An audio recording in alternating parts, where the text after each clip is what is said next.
Hello my dear students, welcome back. आप जितने भी बच्चे इस क्लास को देख रहे हैं, मैं आप लोगों का बहुत बहुत स्वागत करता हूं। प्यारे बच्चे, जैसा कि आपने थंबनेल में देखा होगा कि अगर आज का क्लास आप नहीं देखते हैं इस क्लास को, तो यकीनन आपके 2 मार्क्स जो है कम हो सकते हैं। क्यों कम हो सकते हैं, उसका कारण समझिए। क्योंकि आपके जो सीटेट के पेपर होते हैं ना, उसमें 2 बहुत इंपॉर्टेंट टॉपिक हैं। एक एनसीएफ 2005 और एक एनईपी 2020। ये जो नेशनल क्यूरिकुलम फ्रेमवर्क 2005 है और जो ये न्यू एजुकेशन पॉलिसी 2020 है, ये बहुत ही इंपॉर्टेंट टॉपिक है और इसको हम सबको जो है बढ़िया से समझना होगा अगर चाहते हैं कि सीटेट में सितंबर में जो पेपर होगा ईवीएस में आपको अच्छा मार्क्स आए, तो इन टॉपिक्स पे आपका पकड़ होना बहुत ज़रूरी है। तो इसका बहुत ही शॉर्ट नोट और एक बहुत ही कह सकते हैं दमदार नोट से मैंने बनाया है। आइए ज़रा इसको देखते हैं। सबसे पहला पॉइंट समझते हैं कि एनसीएफ 2005 का मुख्य दर्शन रचनावाद। जी, एनसीएफ 2005 का जो मुख्य कॉन्सेप्ट है वो क्या है? रचनावाद, है ना, कंस्ट्रक्टिविज्म और बिना बोझ के शिक्षा, लर्निंग विदाउट बर्डन पर आधारित है। तो एक तो इसका क्या है? रचनावाद, दूसरा बिना बोझ के शिक्षा। एनसीएफ 2005 के 5 मार्गदर्शक सिद्धांत हैं। क्या है वो? आइए देखते हैं। सबसे पहले है ज्ञान को विद्यालय के बाहरी जीवन से जोड़ना, है ना। कक्षा की पढ़ाई केवल किताबों तक सीमित न रहे, बल्कि उस ज्ञान को विद्यालय के बाहर से, आसपास से जोड़ा जाए। जी, रटने की प्रणाली से मुक्ति। बच्चा किसी चीज को रटे नहीं, पढ़ाई को कंठस्थ करने, रोट लर्निंग की पद्धति से दूर ले जाना। तीसरा देखते हैं क्या है? पाठ्यचर्या का संवर्धन, एनरिचिंग द क्यूरिकुलम। शिक्षण को केवल पाठ्य पुस्तक केंद्रित बच्चों के सर्वांगीण विकास के लिए समृद्ध बनाना, है ना। तो पाठ्यचर्या को जो है, क्यूरिकुलम को इस तरीके से विकसित करना ताकि बच्चे का जो है हर तरह का चहुमुखी विकास हो सके, ओवरऑल डेवलपमेंट हो सके। जी, आगे देखिए क्या कहता है कि परीक्षण या परीक्षा प्रणाली को लचीला बनाना, परीक्षाओं को अधिक लचीला बनाना और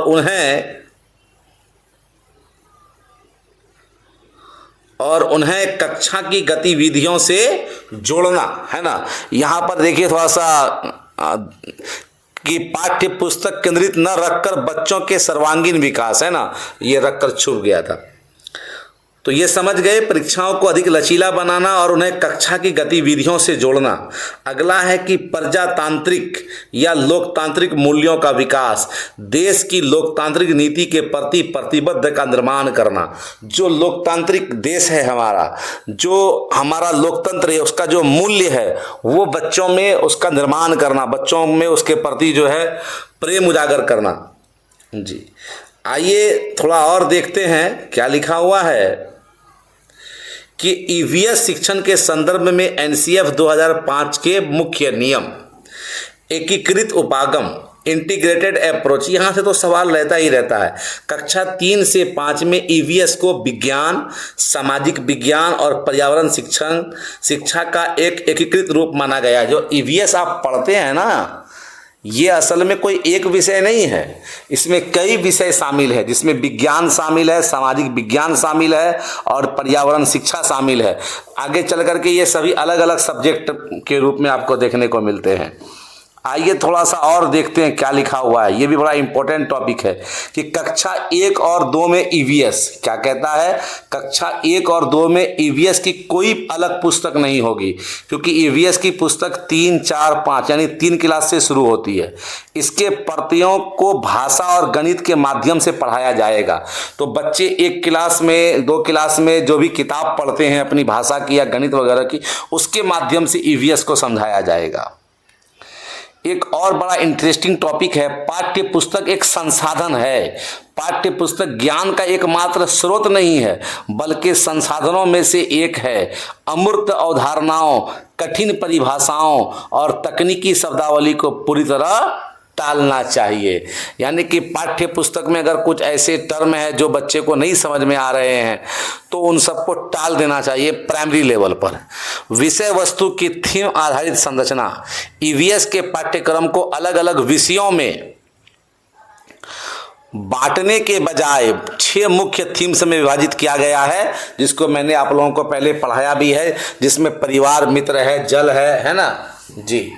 आइए थोड़ा सा और देखते हैं, एक दूसरा टॉपिक देखते हैं जिसका नाम है NEP 2020, राष्ट्रीय शिक्षा नीति 2020, यानी कि नेशनल एजुकेशन पॉलिसी 2020 जी। तो NEP 2020 प्राथमिक स्तर पर अनुभवात्मक अधिगम, एक्सपेरिमेंटल लर्निंग और कौशल आधारित शिक्षा पर जोर देती है। जहां पर NCF बिना बोझ के शिक्षा पर जोर देती है, वहीं पर NEP जो है एक्सपेरिमेंटल लर्निंग और कौशल आधारित यानी स्किल डेवलप, ताकि बच्चा कोई काम सीख सके, इस पर जोर देती है। NEP 2020 के प्रमुख बिंदु EVS के संदर्भ में क्या है, आइए वह देखते हैं। सबसे इम्पोर्टेंट जो बात यहाँ पे लिखा हुआ है कि 5+3+3+4 का ढांचा। पहले जो था 10+2 था, अब 10+2 को हटा करके 5+3+3+4 कर दिया गया है, जिसमें प्राथमिक स्तर यानी कक्षा 3 से 5 को, यानी कि जो EVS है 3 से 5 को प्रारंभिक चरण प्रीपरेटरी स्टेज में रखा गया है, जिसमें खेल कूद, खोजबीन और गतिविधि आधारित सीखने पर बल दिया गया है जी। अगर मौका मिलेगा तो मैं आप लोगों को ये भी पढ़ा दूंगा NEP का पूरा, वो समझा कि नहीं जी। अभी हालांकि मैं EVS पे बात कर रहा हूँ तो इस वजह से उसी के अकॉर्डिंग पढ़ा रहा हूँ जी। आइए थोड़ा सा देखते हैं अनुभवात्मक अधिगम, एक्सपेरिमेंटल लर्निंग। EVS में केवल पढ़कर या सुनकर सीखने की बजाय करके देखने, hands on activities, role play और कहानियों के माध्यम से सीखने को प्राथमिकता दी गई है। अगर आप EVS की किताब को पढ़ेंगे तो उसमें बहुत सारी कहानियाँ, बहुत सारे रोल प्ले देखने को मिलते हैं ताकि बच्चा सीख सके।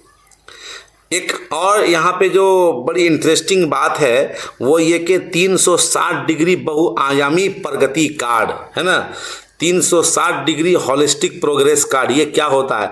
बच्चे का आकलन केवल अंकों में न होकर उसके सह शैक्षणिक विकास, स्व आकलन, सेल्फ असेसमेंट और सहपाठी आकलन, पीयर असेसमेंट के रूप में होता है जी। सिर्फ मतलब कि पहले क्या होता था कि सिर्फ बच्चे किताब, मतलब जो उसके अपने पाठ्य पुस्तक उसमें कितने मार्क्स लाते थे वो होता था, लेकिन अब वो नहीं होता। अब बच्चे खेल कूद जितनी भी एक्टिविटी होती है सब उसका उसको मार्क्स मिलता है।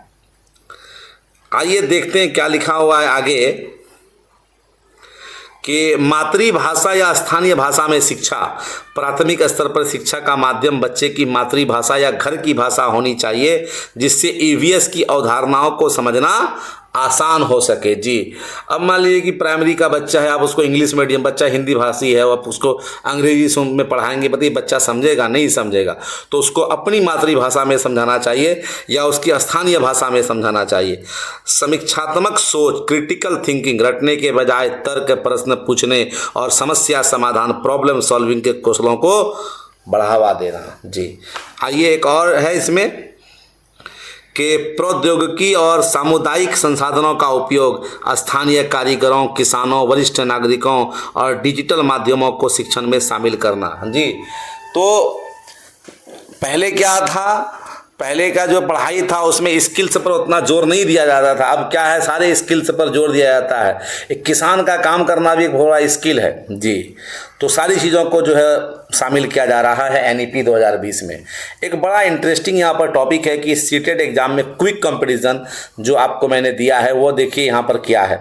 तो आधार क्या है? मुख्य जोर बाहरी जीवन से जोड़ना, रटंत्र प्रणाली से मुक्ति। NCF 2005 का जो है का जो आधार था वो ये था, लेकिन NEP 2020 का आधार क्या है? एक्सपेरिमेंटल लर्निंग और 360 डिग्री आकलन।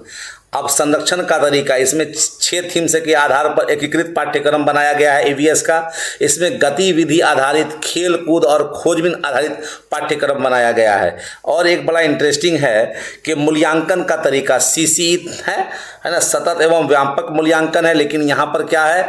360 डिग्री होलिस्टिक प्रोग्रेस कार्ड, स्व और स्वपाठी आकलन। समझा कि नहीं? तो ये एक मुख्य अंतर है दोनों में। तो प्यारे बच्चे, आज मैंने आप लोगों को एनसीएफ और एनईपी दोनों पे ईवीएस से रिलेटेड बात की। क्लास आप लोगों को कैसा लगा जरूर कमेंट्स करके बताइए, और अगर कोई चीज़ आपको समझ में नहीं आता तो उस पर भी कमेंट्स करके बताएं।